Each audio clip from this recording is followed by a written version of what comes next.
Hi பசங்களா, எல்லாருக்கும் வணக்கம். எல்லாரும் எப்படி இருக்கீங்க? நல்லா இருப்பீங்க நம்புறேன். இன்னைக்கு நம்ம என்ன பார்க்க போறோம்னு பாத்தீங்க அப்படின்னா, இம்பார்ட்டன்ட் 5 மார்க் கொஸ்டின்ஸ் எல்லாத்தையும் எப்படி நம்ம அட்டெண்ட் பண்ணி ஃபுல்லா 35 அவுட் ஆஃப் 35 மொத்தம் உங்களுக்கு எக்ஸாம்ல 7 5 மார்க் வரும் இல்லையா?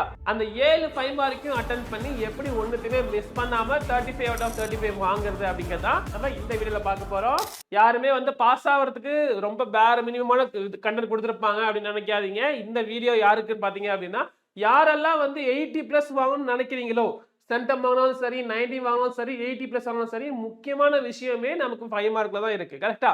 அப்ப அந்த 5 மார்க்கை நம்ம கரெக்டா எதையுமே மிஸ் பண்ணாம 5 மார்க் ரொம்ப ரொம்ப இம்பார்ட்டன்ட் பசங்களா. ஏன்னா ஒரு 5 மார்க் நீங்க மிஸ் பண்ணாலும் உங்களுக்கு 5 மார்க் போயிடும். இதே நீங்க ஒரு 1 மார்க் 2 மார்க் 3 மார்க் மிஸ் பண்ணீங்கன்னா சென்டம் வந்து ஒரு 1 பாயிண்ட்ல போயிருது, இல்ல 2 மார்க்ல போறது, 3 மார்க்ல போகுதுன்னு சொல்லிடலாம். ஆனா ஒரு 5 மார்க் விட்டீங்கன்னா 5 மார்க் கம்மியாயிடும். ஓகேவா? சோ அப்ப நம்ம என்ன பண்ணணும்? அந்த 5 மார்க்க நம்ம வந்து அந்த 35 மார்க் நம்ம எப்படி வந்து ஃபுல்லா வாங்குறது அப்படிங்கறத நம்ம இந்த வீடியோல பார்க்க போறோம். நான் சொல்ற கான்செப்ட்லாம் தரவா நீங்க படிச்சிட்டீங்க அப்படின்னா, நீங்க வந்து புக் பேக் கொஸ்டின் மட்டும் இல்லாம கிரியேட்டிவ் கொஸ்டின் வந்தாலுமே அந்த 5 மார்க் கொஸ்டினை உங்களால ஈஸியா அட்டெண்ட் பண்ண முடியும். அதே மாதிரி உங்களால 35 அவுட் ஆஃப் 35 வாங்க முடியும். அது எப்படி அப்படிங்கறத நம்ம இந்த வீடியோல பார்க்கலாம். ஒவ்வொரு சாப்டரா எடுத்து அதுல நீங்க எந்தெந்த கான்செப்ட் நீங்க படிச்சிட்டீங்கன்னா கண்டிப்பா அதுல இருந்து ஒரு 5 மார்க் வரும். அந்த 5 மார்க் அட்டெண்ட் பண்ணி நீங்க கண்டிப்பா வந்து 35 35 வாங்கலாம் அப்படிங்கறத நம்ம இந்த வீடியோல பார்க்க போறோம். ஓகேவா? வாங்க வீடியோக்குள்ள போலாம். சோ ஃபர்ஸ்ட் நம்ம என்ன பார்க்க போறோம் பாத்தீங்கன்னா சாப்டர் 1. ஆக்சுவலி சாப்டர் 1 பொறுத்த வரைக்கும் நம்ம ஆல்ரெடி நிறைய பார்த்திருக்கோம் இல்லையா? சோ ஒரு क्वेश्चन கேட்டுருவாங்க, 3 ஈக்குவேஷன் கொடுத்துருவாங்க. இத நீங்க சால்வ் பண்ணணும். எப்படி சால்வ் பண்ணணும்? யூசிங் கிரேமர்ஸ் ரூல், அப்படி இல்லனா மேட்ரிக்ஸ் இன்வர்ஷன் மெத்தட், அப்படி இல்லனா காஷியன் எலிமினேஷன் மெத்தட். இந்த 3 மெத்தடும் கண்டிப்பா நீங்க தெரிஞ்சு வச்சே ஆகணும். ஏன்னா இத பேஸ் பண்ணி ஒரு क्वेश्चन வந்துரும். ஓகேவா? நீங்க எந்த ஒரு क्वेश्चन பேப்பர் எடுத்தாலுமே சரி, ஓகேவா? அது ப்ரீவியஸ் இயர் क्वेश्चन பேப்பரா இருக்கலாம், இல்ல வந்து லாஸ்ட் எந்த இயர் क्वेश्चन பேப்பர் எடுத்தாலும் சரி, அதுக்கு முன்னாடி இருக்க நீங்க மார்க் டெஸ்ட் எடுத்தாலும் சரி, ஹாஃப் இயர்லி, குவார்ட்டர்லி எந்த क्वेश्चन பேப்பர் எடுத்தாலும் சரி, இந்த மாதிரி क्वेश्चन இல்லாத ஒரு क्वेश्चन பேப்பர் இருக்கவே முடியாது. நான் உங்களுக்கு 100% நான் வந்து அஷ்யூரன்ஸ் கொடுக்கிறேன். இதுல இருந்து கண்டிப்பா ஒரு क्वेश्चन வந்துரும். சம்டைம்ஸ் மேபி அது 3 மார்க்கா வர வாய்ப்பு இருக்கு. ஆனா வந்து 99% சான்ஸ் வந்து அதுல இருந்து 5 மார்க் வரதுக்கு மட்டும் தான் வாய்ப்புகள் அதிகம். ஓகேவா? சோ அப்ப கிரேமர்ஸ் ரூல், அப்படி இல்லனா மேட்ரிக்ஸ் இன்வர்ஷன் மெத்தட், அப்படி இல்லனா காஷியன் எலிமினேஷன் மெத்தட். இந்த 3 மெத்தட்ல ஏதாவது ஒரு மெத்தட் யூஸ் பண்ணி ஒரு क्वेश्चन கண்டிப்பா வந்துரும். இந்த 3 மெத்தடையும் நீங்க படிச்சு வச்சிட்டீங்க அப்படின்னா கண்டிப்பா இதுல இருந்து கிரியேட்டிவ் क्वेश्चन கேட்கிறதுக்கு வாய்ப்புகள் அதிகம். அதனால நீங்க படிச்சு வச்சிட்டீங்க அப்படின்னா அந்த 5 மார்க் உங்களுக்கு கன்ஃபார்ம். ஓகேவா? சோ அதே மாதிரி அதிலே பாத்தீங்கன்னா அதே சாப்டர்ல உங்களுக்கு மியூ லாம்டா யூஸ் பண்ணி ஒரு சம் வரும் இல்லையா? அந்த சம் பிளஸ் எக்சர்சைஸ் 1.7, எக்சர்சைஸ் 1.7 1.7க்கு முன்னாடி இருக்க எக்ஸாம்பிள் क्वेश्चंस. அதே மாதிரி ஃபைனலா கெமிக்கல் ரியாக்ஷன் யூஸ் பண்ணி ஒரு எக்ஸாம்பிள் क्वेश्चन இருக்கும், ஒரு எக்சர்சைஸ் क्वेश्चन இருக்கும். இந்த மியூ லாம்டா சம்லயும் ஒரு எக்ஸாம்பிள் क्वेश्चन இருக்கும், ஒரு எக்சர்சைஸ் क्वेश्चन இருக்கும். இந்த क्वेश्चन மட்டும் முக்கியமா நீங்க பாத்துக்கங்க. ஓகேவா? ஏன்னா இது வந்து வரதுக்கான ப்ராபபிலிட்டி ரொம்ப அதிகம். ஓகேவா? ஃபர்ஸ்ட் சாப்டர்ல இருந்து ஒரு 5 மார்க் கேக்குறாங்கனாலே கண்டிப்பா அது எய்தர் இந்த ஃபர்ஸ்ட் இதுல இருக்கணும், அப்படி இல்ல கெமிக்கல் ரியாக்ஷனா இருக்கணும், இல்ல மியூ லாம்டாவா இருக்கணும். ஓகேவா? இது வரது கூட கொஞ்சம் ப்ராபபிலிட்டி கம்மி தான். பட் ஆனா இந்த 2 சாப்டர்ல கண்டிப்பா வந்துரும்.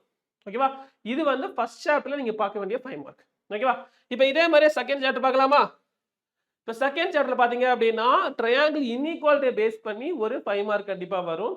அதே மாதிரி எக்ஸாம்பிள் 2.32, 33, 34, 35, 36 இந்த 5 எக்ஸாம்பிளையும் பாத்துக்கங்க. இதுக்கு ரிலேட்டடான எக்ஸசைஸ் 2.8 அதுல second, third, fourth, seventh and 10th some இது எல்லாத்தையுமே கவர் பண்ணிட்டேங்க. ஓகேவா? இது எல்லாத்தையும் நீங்க உடனே நோட் பண்ண அவசியம் கிடையாது. இந்த செஷன் முடிச்சதும் கீழே நான் வந்து இதுக்கான பிடிஎஃப் கமெண்ட் கொடுக்குறேன். அந்த பிடிஎஃப் நீங்க டவுன்லோட் பண்ணி வச்சுக்கோங்க. அதே மாதிரி நீங்க நோட் பண்ணி எக்ஸாம் போறதுக்கு முன்னாடி அதுல இருக்க எல்லா क्वेश्चन நீங்க போட்டு பாத்தீங்கன்னா செக் பண்ணிட்டு போனீங்க அப்படின்னா கண்டிப்பா உங்களால 35 35 வாங்கிட முடியும் 5 மார்க் क्वेश्चनல மட்டும். ஓகேவா? ரைட். இப்போ அடுத்தது சாப்டர் நம்பர் 3 பார்க்கலாம். தியரி ஆஃப் ஈக்குவேஷன்ல பார்த்தோம் அப்படின்னா காம்ப்ளெக்ஸ் கான்ஜுகேட் ரூட் தியரம். ஒரு காம்ப்ளெக்ஸ் நம்பர் கொடுத்துட்டு இத ரூட்டா இருக்க மாதிரி ஒரு ஈக்குவேஷன் எழுதுங்க. அதுல கோஎஃபிஷியன்ட் வந்து உங்களுக்கு ரேஷனல் நம்பரா இருக்கும் அப்படிங்கிற மாதிரி கேட்டுருவாங்க இல்லையா? அந்த क्वेश्चन கண்டிப்பா ஒன்னு வந்துரும். இதுல இருந்து 5 மார்க் கேக்குறாங்கன்னா ஒன்னு அதுவா இருக்கும், இல்ல எக்ஸசைஸ் 3.5ல இருக்க 3 4 5 அந்த क्वेश्चंस பேஸ் பண்ணி இருக்கும். அதே மாதிரி எக்ஸசைஸ் 3.6ல இருக்க எல்லா क्वेश्चंस வரும். ஓகேவா? இது மட்டும் இல்லாம இந்த எக்ஸசைஸ்க்கு முன்னாடி இருக்கிற எக்ஸாம்பிள்ஸ் கொஞ்சம் பாத்துக்கங்க. ஏன்னா அவங்க என்ன பண்ணுவாங்கன்னா சம்டைம்ஸ் எக்ஸசைஸ் கேட்பாங்க, சம்டைம்ஸ் என்ன பண்ணுவாங்க எக்ஸாம்பிள் क्वेश्चंस கேட்டுருவாங்க. அதனால எக்ஸாம்பிள் क्वेश्चन பார்க்காம இருந்தாதீங்க. ஓகேவா? அடுத்தது சாப்டர் 4ல பார்த்தோம் அப்படின்னா இன்வெர்ஸ் ட்ரிகோனோமெட்ரிக் ஃபங்க்ஷன்ல எக்ஸாம்பிள்ல பாத்தீங்கன்னா 4.21, 4.22, 4.23, 4.27, 4.28, 4.29 இன்வெர்ஸ் ட்ரிகோனோமெட்ரி பொறுத்த வரைக்கும் நிறைய ப்ராப்ளம் क्वेश्चन இருக்கும். பட் ரொம்ப இதா பண்ணோம் அப்படின்னா இதுதான் வந்து நம்ம பேசிக்கா சொல்லலாம். இதுல இருந்து கண்டிப்பா ஒரு क्वेश्चन வரும் நம்ம சொல்ல முடியும். அதே மாதிரி எக்ஸசைஸ்ல பார்த்தீங்கன்னா 4.2ல 6th கொஸ்டின், 4.4ல செகண்ட் கொஸ்டின், 4.5ல 5, 6, 7, 8, 4.5ல 9த்ல 3rd and 4th கொஸ்டின், அடுத்தது 10th கொஸ்டின். ஓகேவா? இது எல்லாமே வந்து ஹை ப்ராபபிலிட்டி கேட்கறதுக்கு வந்து வாய்ப்புகள் ரொம்ப ரொம்ப அதிகம் ஆக்சுவலி. இந்த சாப்டர்லேருந்து ஒரு 5 மார்க் வருது அப்படின்னா நான் சொன்ன கொஸ்டின்லேருந்து தான் கண்டிப்பாக வரும். ஒன்று நான் சொன்ன கொஸ்டின்ஸ் எக்ஸாம்பிள்லேருந்து வரும், அப்படி இல்லைன்னா எக்ஸசைஸ்லேருந்து வரும். ஓகேவா? அடுத்தது இதே மாதிரி மெத்தட்ல கிரியேட்டிவ் கொஸ்டினுக்கும் கேட்க வாய்ப்பு இருக்குது. அப்போ நீங்கள் என்ன பண்ணணும், கான்செப்டை புரிஞ்சுட்டு படித்தா மட்டும்தான் அந்த கிரியேட்டிவ் கொஸ்டின் உங்களால் அட்டன் பண்ண முடியும். ஓகேவா? அடுத்தது சாப்டர் 5ல பார்த்தீங்கன்னா 2 டைமென்ஷனல் அனலிட்டிக்கல் ஜியோமெட்ரியில் equation of circle passing through 3 point 3 point கொடுத்துட்டு அந்த 3 பாயிண்ட் வழியா பாஸ் ஆகிற சர்க்கிளோட ஈக்குவேஷன் கேட்பாங்க. இது ஜென்ரலா தெரியும். இது கிரியேட்டிவ் கொஸ்டின் கேட்கறதுக்கு வாய்ப்புகள் அதிகம். அதே மாதிரி டைப் ஆஃப் கோனிக்ஸ், அதாவது ஒரு ஈக்குவேஷன் கொடுத்துட்டு அது என்ன டைப் ஆஃப் கோனிக்னு கேட்பாங்க. எதர் அது வந்து பாரபோலாவா இருக்கலாம், இல்ல எலிப்ஸா இருக்கலாம், இல்ல வந்து ஹைப்பர்போலாவா இருக்கலாம். ஸோ அந்த மாதிரி கேட்டுட்டு அந்த எலிப்ஸோட இல்ல அந்த ஹைப்பர்போலாவோட டைரக்ட்ரிக்ஸோட ஈக்குவேஷன் என்ன, ஃபோக்கஸ் என்னது, அதே மாதிரி வெர்டெக்ஸ் என்னது, அதே மாதிரி எசன்ட்ரிசிட்டி என்னன்னு கேட்பாங்க. ஓகேவா? ஸோ இந்த மெத்தடை நீங்க ஒரு தடவை கிளியரா பார்த்து வச்சுக்கோங்க. இதுல இருந்தும் கிரியேட்டிவ் கொஸ்டின் கேட்கறதுக்கான வாய்ப்புகள் அதிகம். ஓகேவா? Chapter number 6 vector algebra. Vector அல்ஜிப்ரால நான் நிறைய தடவை சொல்லிட்டேன். sin of alpha plus beta, sin of alpha minus beta, cos of alpha plus beta, cos of alpha minus beta. இந்த 4 கொஸ்டின்ல இருந்து ஒரு கொஸ்டின் கண்டிப்பா வந்தே தீரும். ஓகேவா? இந்த 4 படிச்சிட்டீங்கன்னா அதுல இருந்து ஒரு 5 மார்க் வந்து உங்களுக்கு கண்டிப்பா வந்துரும். இந்த 4ம் ஒரே மாதிரி தான் இருக்கும் ஆக்சுவலி. இந்த 4த்தும் ஒரு தடவை உட்கார்ந்து தியரி ப்ராப்ளம் மாதிரி போட்டு பாத்தீங்கன்னா கண்டிப்பா அந்த 5 மார்க் உங்களுக்கு வந்துரும். அந்த 5 மார்க் வச்சு நீங்க கண்டிப்பா நான் சொல்றது எல்லாமே வந்து பாத்தீங்கன்னா மொத்தம் 6 கொடுத்துட்டு மொத்தம் 14 கொஸ்டின் கொடுத்துருப்பாங்க. ஓகேவா? அந்த 14 கொஸ்டின்ல 10 கொஸ்டின் இப்ப நான் சொன்னதெல்லாம் படிச்சீங்கனாலே 10 கொஸ்டின் வரைக்கும் நீங்க படிச்ச கொஸ்டினா வரும். அதுல இருந்து ஜஸ்ட் நீங்க ஒரு 7 சூஸ் பண்ணி அந்த 7 மட்டும் அட்டெம்ப்ட் பண்ணினாலே உங்களுக்கு 35 மார்க் ஈஸியா வந்துரும். ஓகேவா? நான் எந்த சான்ஸ் விடக்கூடாது அப்படிங்கறனால தான் நான் 10 கொஸ்டின் வரும்ங்கறத சொல்றேன் நான். ஓகேவா? இதே நான் வந்து முன்னால என்ன சொல்லியிருந்தேன்னா நீங்க ஜஸ்ட் ஒரு வால்யூம் படிச்சா போதும், அதுல எல்லா கொஸ்டின் வரும்னு சொன்னேன். ஏன்னா அட்லீஸ்ட் ஒரு வால்யூம்ல இருக்க 7 கொஸ்டின் கரெக்டா வந்துரும். ஆனா அது ஏதாவது ஒன்று தெரியல அப்படின்னா உங்களுக்கு அந்த ஒரு 5 மார்க் போயிடும்.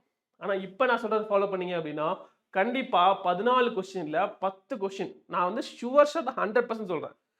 அதுல 11, 12 போறது கூட வாய்ப்பு இருக்குது. ஆனா 10 கொஸ்டின் ஷுவர் ஷாட்டா உங்களுக்கு தெரியும். அந்த 10 கொஸ்டின்ல எது ஈஸியா உங்களுக்கு 7 கொஸ்டின் இருக்கோ அந்த 7 கொஸ்டின் சூஸ் பண்ணி அதை மட்டும் நீங்க ஆன்சர் பண்ணாலே போதும். உங்களுக்கு 35 out of 35 ஈஸியா வந்துடும். ஓகேவா? அடுத்தது equation of line and plane. இதுல பாத்தீங்கன்னா அந்த நான் parametric form, parametric form, cartesian form of a line or a plane அப்படி கொடுப்பாங்க இல்லையா? ஸோ 3 வெக்டார் 3 பாயிண்ட் கொடுத்துருவாங்க. அப்படின்னா ஒரு பாயிண்ட் ஒரு வெக்டார் கொடுத்துருவாங்க. இல்ல வந்து 2 பாயிண்ட் ஒரு வெக்டார் கொடுப்பாங்க. அதை வச்சு பிளேன் கேட்பாங்க, அதை வச்சு லைன் கேட்பாங்க. ஸோ அந்த மாதிரியான விஷயங்கள்ல நான் பாராமெட்ரிக் ஃபார்ம், கார்ட்டீசியன் ஃபார்ம் இது மூணுத்துக்கும் தேவையான கான்செப்ட் பார்த்து வச்சுக்கோங்க. இதை பேஸ் பண்ணி உங்களுக்கு கிரியேட்டிவ் கொஸ்டின் கேட்கறதுக்கும் வாய்ப்புகள் அதிகம். ஓகேவா? அடுத்தது சாப்டர் நம்பர் 7ல டிஃபரன்ஷியல் கால்குலஸ்ல இதுக்கப்புறம் ஒரு செகண்ட் வால்யூம் கொஞ்சம் டிஃபிகல்ட் தான். ஸோ அதெல்லாம் நான் கொஞ்சம் கம்மி பண்ணிட்டேன். அது வந்து கேட்கறதுக்கு வாய்ப்புகள் அதிகம். ஸோ அதை கேட்டாங்க அப்படின்னா அதை நீங்க போடுற அளவுக்கு பார்த்துக்கங்க. ஓகேவா? Equation of tangent and normal to a curve கேட்பாங்க. அப்படி இல்லைன்னா ஆங்கிள் பிட்வீன் 2 curves கேட்பாங்க. ஓகேவா? அதே மாதிரி சாப்டர் நம்பர் 8ல பாத்தீங்கன்னா டிஃபரன்ஷியல் அண்ட் பார்ஷியல் டெரிவேட்டிவ்ல ஆயிலர்ஸ் தியரமும் எக்ஸசைஸ் 8.6ல ஒரு கொஸ்டின்ஸும் கேட்பாங்க. அதே மாதிரி எக்ஸசைஸ் 8.6க்கு முன்னாடி இருக்க எக்ஸாம்பிளும் ஒரு தடவை பார்த்துக்கங்க. ஏன்னா இது ரெண்டுமே ஒரே மாதிரி மெத்தட்ல இருக்கும். அதை ரெண்டு நீங்க பார்த்துக்கிறது பெஸ்ட். அடுத்தது சாப்டர் நம்பர் 9 பாத்தீங்க அப்படின்னா அப்ளிகேஷன்ஸ் ஆஃப் இன்டெக்ரல்ல எக்ஸசைஸ் 9.8 9.9 ரெண்டு எக்ஸசைஸ் ஃபுல்லா பாத்துருங்க. ஓகேவா? வேற வழியே கிடையாது, அது ஃபுல்லா பார்த்து தான் ஆகணும். ஓகேவா? அடுத்தது சாப்டர் 10ல பாத்தீங்கன்னா ஆர்டினரி டிஃபரன்ஷியல் ஈக்குவேஷன்ல வேரியபிள் செப்பரபிள் மெத்தடும் மிட் பாயிண்ட் ரூலும் கேட்பாங்க. இது ரெண்டுத்துல ஏதாவது ஒரு இதுல இருந்து கொஸ்டின் வருது அப்படின்னா ஒன்னு இதுல இருந்து வரணும், இல்ல இதுல இருந்து வரணும். அதான் வாய்ப்பு இருக்குது மேக்ஸிமம். ஓகேவா? அடுத்தது சாப்டர் நம்பர் 11ல பாத்தீங்க அப்படின்னா ப்ராபபிலிட்டி டிஸ்ட்ரிபியூஷன்ல பைனாமியல் டிஸ்ட்ரிபியூஷன், அப்புறம் எக்ஸசைஸ் 11.5 வித் எக்ஸாம்பிள். எக்ஸசைஸ் 11.5 அதுக்கு முன்னாடி இருக்க எக்ஸாம்பிள்ஸ், அதே மாதிரி பைனாமியல் டிஸ்ட்ரிபியூஷன் அதை பேஸ் பண்ணி இருக்க கொஸ்டின்ஸ். ஓகேவா? இதுல இருந்து கிரியேட்டிவ் கொஸ்டின் கேட்கறது கொஞ்சம் கஷ்டம் தான். பட் ரேர் கேஸ் நிறைய வைக்க வாய்ப்பு இருக்குது. ஓகே, அதனால கான்செப்ட் தெரிஞ்சுட்டு படிங்க. ஓகேவா? அடுத்தது கடைசி சாப்டர் டிஸ்கிரீட் மேத்தமெட்டிக்ஸ்ல வந்து ட்ரூத் டேபிள். நான் பல தடவை சொல்லிட்டேன், எந்த ஒரு கொஸ்டின் எடுத்தாலும் இதுவும் அகைன் ரிப்பீட்டட் தான். ட்ரூத் டேபிள் இல்லாத கொஸ்டின் பேப்பரே கிடையாது. நீங்க எந்த மாடல் பேப்பர் எடுத்தாலும் சரி, அது 12th சாப்டர் இன்க்ளூட் ஆயிருக்கு இருக்குன்னா கண்டிப்பா அந்த ட்ரூத் டேபிள் பேஸ் பண்ணி ஒரு கொஸ்டின் இருக்கும். ஓகேவா? ஸோ அப்போ ட்ரூத் டேபிள் கான்செப்ட் தெரிஞ்சுக்கிறது ரொம்ப ரொம்ப முக்கியம். ஓகேவா? அதே மாதிரி அசோசியேட்டிவ் லா, டிஸ்ட்ரிபியூட்டிவ் லா, டி மார்கன்ஸ் லா, அப்சார்ப்ஷன் லா, இந்த 4 லாவையும் பேஸ் பண்ணி இருக்க கொஸ்டின்ஸும் இருக்கும். ஸோ இதை தவிர்த்து வேற எந்த ஒரு 5 மார்க் கேட்க வாய்ப்புகள் ரொம்ப ரொம்ப கம்மி. அப்படியே கேட்டாலும் மிச்சம் மொத்தம் இருக்க 17 கொஸ்டின்ல 14 கொஸ்டின்ல 10 கொஸ்டினாவது நான் சொன்ன கான்செப்ட்லேருந்து வந்துடும். அதுல நீங்க ஒரு 7 மட்டும் சூஸ் பண்ணி அந்த 7 மட்டும் அண்டர் பண்ணாலே போதும். ஓகேவா? இதுல எங்க நிறைய பேர் மாட்டுவாங்கன்னா கிரியேட்டிவ் கொஸ்டின் தான் மாட்டுவாங்க. அந்த கிரியேட்டிவ் கொஸ்டினுக்காக தான் நான் சொல்றேன், நீங்க எல்லாத்தையும் கான்செப்ட் தெரிஞ்சுட்டு படிங்க. ஏன்னா கிரியேட்டிவ் கொஸ்டின் கேட்டாலுமே நான் சொன்ன கான்செப்ட்ல இருந்து மட்டும் தான் கேட்க வாய்ப்புகள் அதிகம். ஓகேவா? அதுலேருந்து இப்போ 2 கிரியேட்டிவ் கொஸ்டின் கேட்குறாங்கன்னா நான் சொன்ன கான்செப்ட்லேருந்து ஒரு கிரியேட்டிவ் கொஸ்டின் அது வந்துடும். அந்த ஒரு கிரியேட்டிவ் கொஸ்டின் அட்டெண்ட் பண்ணி நீங்க 35 ஈஸியா வாங்கிடலாம். ஓகேவா? ஸோ இதை ஃபாலோ பண்ணுங்க. இதே மாதிரி உங்களுக்கு வேற என்ன தேவை அப்படிங்கிறத கீழே கமெண்ட் பண்ணுங்க. ஓகேவா? 3 மார்க்கா, 2 மார்க்கா, இல்ல இந்த சாப்டர்ல 3 மார்க்கா, இந்த சாப்டர்ல 2 மார்க்கா அப்படிங்கிறத கீழே கமெண்ட் பண்ணுங்க. நான் உங்களுக்கு அடுத்த வீடியோல அதை போஸ்ட் பண்றேன். ஓகேவா? இதை படிச்சுட்டு இது எந்த அளவுக்கு யூஸ்ஃபுல்லா இருக்கு அப்படிங்கிறத கீழே கமெண்ட் பண்ணுங்க. அடுத்த வீடியோல இன்னும் பெட்டரான வீடியோட உங்களுக்கு பார்க்குறேன். பாய்.